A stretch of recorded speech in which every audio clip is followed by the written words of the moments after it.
Today's video mga kajuit ay magluluto ako ng adobong pusit with opo.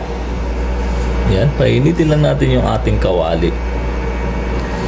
Siyempre, ang pangunahing gamit na sangkap sa pagluluto ay mantika.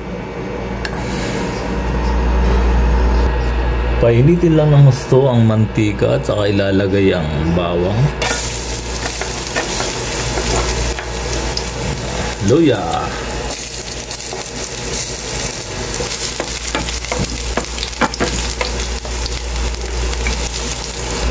at kapag nag golden brown ng bayad ay sunong ang sibuyas.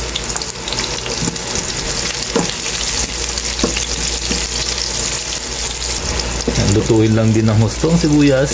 Saka natin ilalagay yung cuttlefish pala yung lulutuin ko mga kajuit. Hindi siya pusit, kamag-anak ng pusit.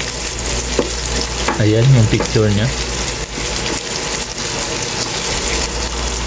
Dahil luto na ang sibuyas, ay ilalagay ko na yung cuttlefish. Hiniwa-hiwa ko ng maliit para hindi siya makunat at madaling lutuin.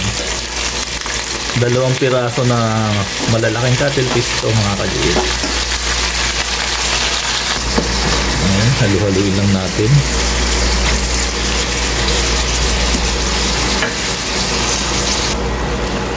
Hindi ko na siya tatakpan para hindi siya kanong magtubig. Antayin ko lang lumambot ang pusit, saka lalagyan ng soy. At dahil malambot na mga kajuit ay lalagyan na natin ng tuyo.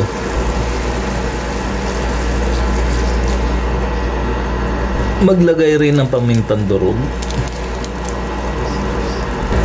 Ayan mga kajuit, gaya ng dati, hinuhuli ko lagi yung paglalagay ng suka para hindi kumunat yung ating niluluto.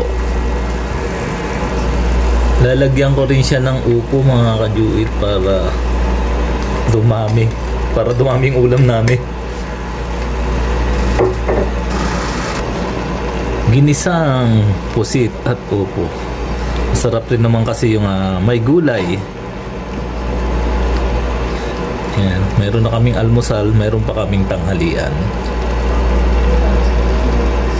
Saglit na lang maluluto na ang ginisang upo na may pusit. Tiyanan! Ayan, luto na ang ating masarap na ginisang pusit na may upo. Kainan na! Yummy!